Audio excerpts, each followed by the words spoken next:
Hello नमस्कार दोस्तों, हिंदी साहित्य संसार में आप सभी लोगों का हार्दिक स्वागत है। आइए आज हम बात करेंगे कबीर दास के बारे में। तो उनके जन्म के बारे में, उनके निधन के बारे में बात करेंगे। उनकी जो प्रमुख रचनाएं हैं उन रचनाओं के बारे में बात करेंगे। इसके बाद थोड़ी उनकी भाषा के बारे में बात करेंगे कि उनकी भाषा को किसने क्या क्या कहा है।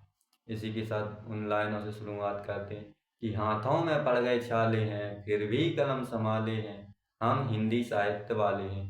तो आइए साहित्य के बारे में जानकारी देते हैं। तो देखते हैं आज कबीरदास को।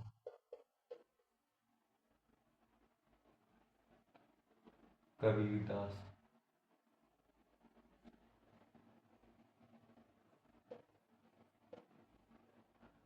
अगर इनके जन्म के बारे में बात करें, वैसे अगर कबीरदास जी के बारे में बात करें तो ये सूफी या संत काव्यधारा के प्रतिनिधि कवि माने जाते हैं, जो कि ज्ञान आश्रय शाखा के अंतर्गत आता है। तो आइए लिख लेते हैं संत काव्यधारा।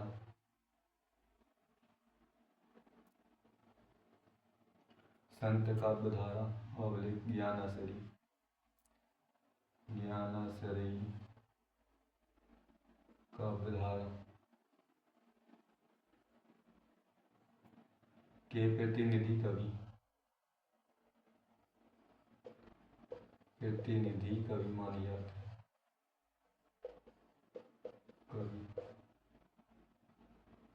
इनके बारे में हर एग्जाम में ये क्वेश्चन जरूर आता है कि जो कबीरदास जी हैं वो संत हैं या समाज सुधारक हैं या कवि हैं। तो इनको कवि और समाज सुधारक दोनों माना जाता है। अगर एग्जाम में जब भी आए कि ये कवि हैं या समाज सुधारक, तो दोनों टिक करके आना है कि ये कवि भी हैं समाज सुधारक भी। आइए इनके जन्म के बारे में बात कर लेते हैं। जैन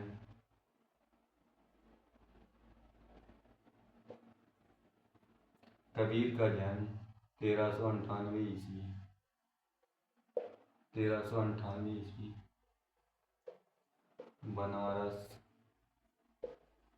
के पास लहर तारा, लहर तारा नामक स्थान पर, नामक स्थान।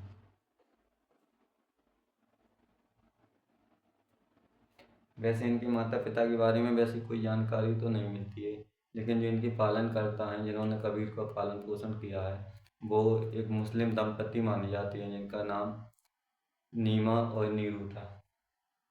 आइए निधन के बारे में बात करें। निधन, तो जो कबीर का निधन माना जाता है 1518 ईस्वी में।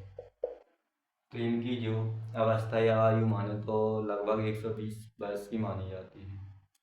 आगे बात करें,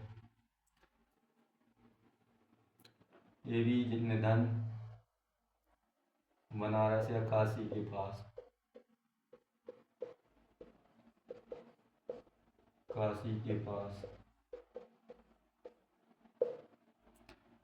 मगहर, मगहर नामक स्थान। वैसे इनके जन्म और निधन के बारे में सभी विद्वानों में मतभेद माने जाते हैं, लेकिन जो सर्वमान्य मत है वो यही है जो NCERT से लिया गया है। आगे देखते हैं इनकी रचनाओं के बारे में। थोड़ी इनकी बात कर लें। इनकी पत्नी का नाम, कबीर की पत्नी का नाम, इनकी पत्नी का नाम लोई था, लोई। अगर इनके पुत्र की बात करें तो पुत्र कमाल। अगर पुत्री की बात करें तो इनकी जो पुत्री मानी जाती हैं वो कमाली मानी जाती है, कमाल और कमाली। इनकी प्रमुख रचनाओं की बात करें, प्रमुख रचनाएं,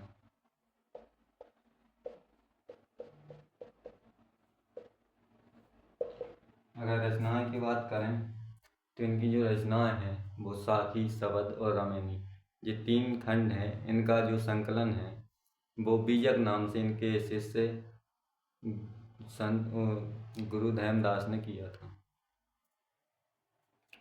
तो देखते हैं बीजक। बीजक, इसका संकलन,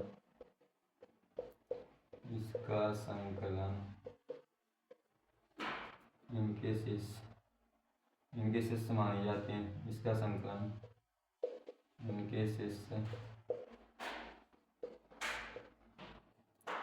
धर्मदास ने किया।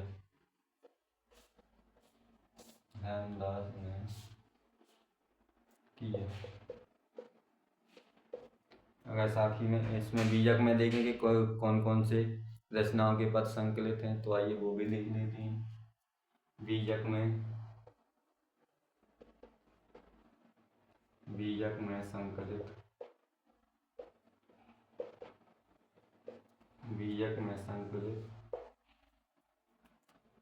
तो इसमें जो रचना संकलित है वो है साखी, शबद, रामायणी। साखी, शबद, रामायणी इनके पद इसमें संकलित माने जाते हैं। इसके बाद कबीरदास जी की और भी काफ़ी सारी रचनाएं हैं जो अलग अलग विद्वान बहुत सारी मानते हैं। कोई 63 मानता है, कोई 20 मानता है, कोई 12 मानता है। तो इसके बाद अपना आगे देखते हैं इनकी और आगे रचनाएं। तो पहले एक बार ये देख लेते हैं, फिर इसको रख करेंगे। कबीरदास संत काव्यधारा या ज्ञानश्री काव्यधारा के प्रतिनिधि कवि माने जाते हैं। इनका जन्म 1398 ईस्वी बनारस के पास लहरकला नामक स्थान पर हुआ। निधन की बात करें 1518 ईस्वी बनारस काशी के पास मगहर नामक स्थान पर माना जाता है। इनकी पत्नी लोई। पुत्र की बात करें तो जो पुत्र हैं वो कमाल। अगर पुत्री की बात करें तो पुत्री कमाली मानी जाती है। प्रमुख रचनाएं बीजक।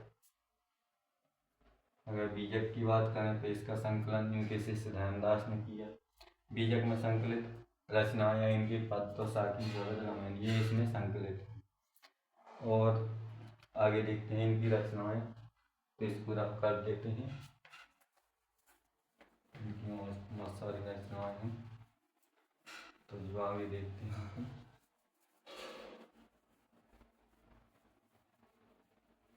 फिर इनकी भाषा के बारे में बात करेंगे। इनकी भाषा किसने क्या क्या माना है। अन्य रचनाएं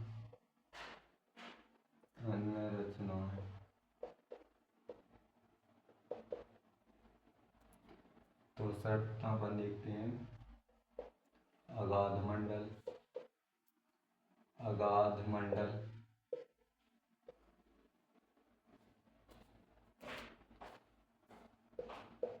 रेखता,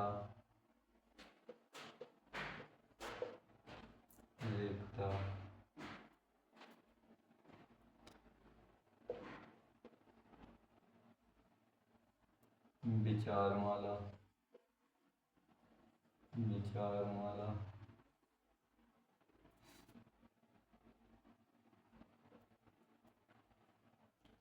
मोहम्मद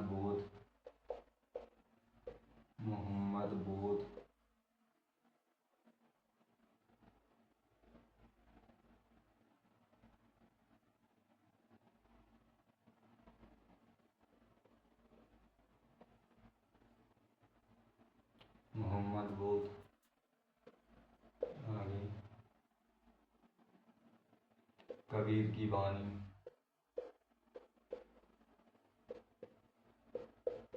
कबीर की साखी,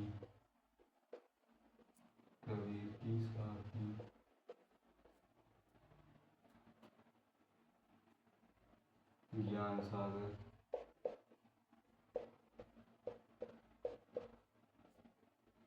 सागर, ये इनकी अन्य रचनाएं मानी जाती हैं। अब इसके बाद इनकी भाषा के बारे में बात कर लेते हैं कि इनकी भाषा को किसने क्या क्या कहा। तो आइए देखते हैं। वैसे अगर कबीर की भाषा की बात करें तो इनकी भाषा सहज और ग्रामीण थी, जिसमें साहित्यिक शब्दों का ना के बराबर उपयोग था। जो गांव के साधारण शब्द हैं इन्होंने उन्हीं शब्दों का उपयोग अपनी साहित्य में किया है। इसलिए हजारी प्रसाद द्विवेदी ने कहा है इनकी भाषा में कि बन पड़ी तो सीधी सीधी, नहीं तो दरेरा दे। लगा समझ में आ गई तो सही, नहीं था फिर इन्होंने जो लोगों को समझाया है वो शुद्ध देहाती भाषा में समझाया है। आइए इनकी भाषा के बारे में बात कर लेते हैं। तो देखते हैं कि इसमें क्या कहा, क्या क्या कहा। तो देख, वाणी का डिक्टेटर,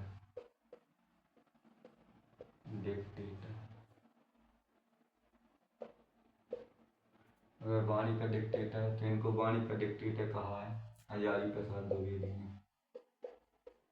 हजारी प्रसाद द्विवेदी।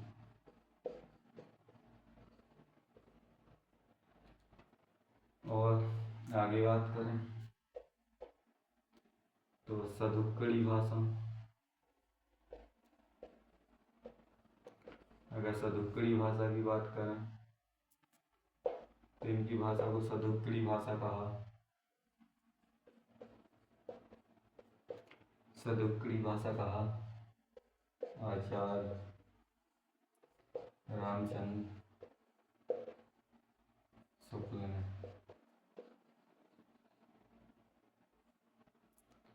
अगर इनकी आगे बात करें और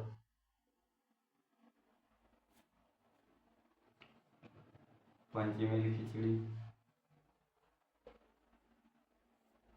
पंचमेल खिचड़ी,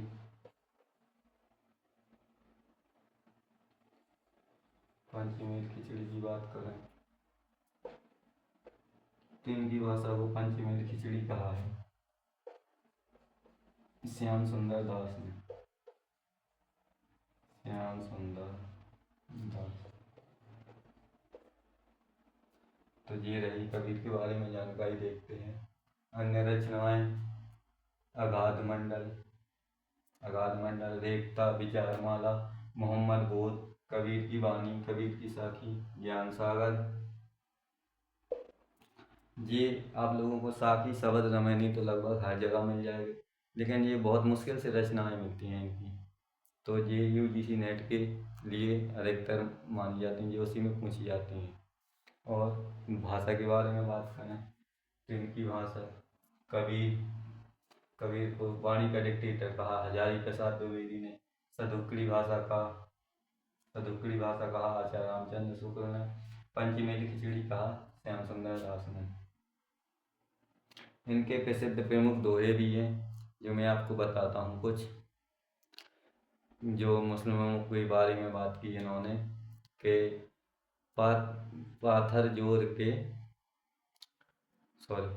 काकर पाथर जोर के मस्जिद लई बनाए, ता चढ़ी मुल्ला बाग दे क्या बहरा होगा खुदा। मतलब इन्होंने इसके बारे में बताया कि जो अगर ईश्वर है, तुमने जो कंकड़ पत्थर जो कि मस्जिद बना ली, ठीक है, ईश्वर है, निराकार है, लेकिन अब चिल्लाने से क्या होता है, क्या मतलब खुदा जो ईश्वर है वो बहरा थोड़ी ना हो गया।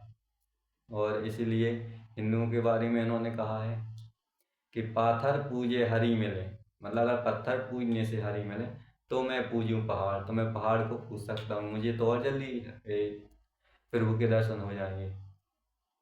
पाथर पूजे हरि मिले तो मैं पूजूं पहाड़, ताते यह चाकी भली पीस खाए संसार। मतलब अगर उन पत्थरों से पूजा करने के बजाय अगर उन्हीं पत्थरों की चक्की बनाई जाए तो उससे पीस के सारा संसार खा सकता है। तो इन्होंने जो निर्गुण ब्रह्म के बारे में है उसके बारे में बताया है। और भी बहुत सारे हैं जो ब्राह्मणों के बारे में भी कहा है। इसलिए कवि को कवि और मतलब कबीर को कवि और समाज सुधारक दोनों माना जाता है, क्योंकि इनने जो समाज सुधारने का काम भी किया है और अपने माध्यम से जो रचनाएं लिखी हैं वो एक कवि के रूप में भी मानी जाती हैं। तो ऐसी ही जानकारी मैं आगे आपको देता रहूँगा। अगर आपको ऐसी हिंदी से संबंधित जानकारी अच्छी लगती हो तो चैनल को सब्सक्राइब करें, लाइक करें और मुझे कमेंट करके बताएं कि किस तरीका का और आपको मटेरियल चाहिए, तो मैं देख के वैसा आपको जानकारी दूंगा। धन्यवाद दोस्तों, नमस्कार।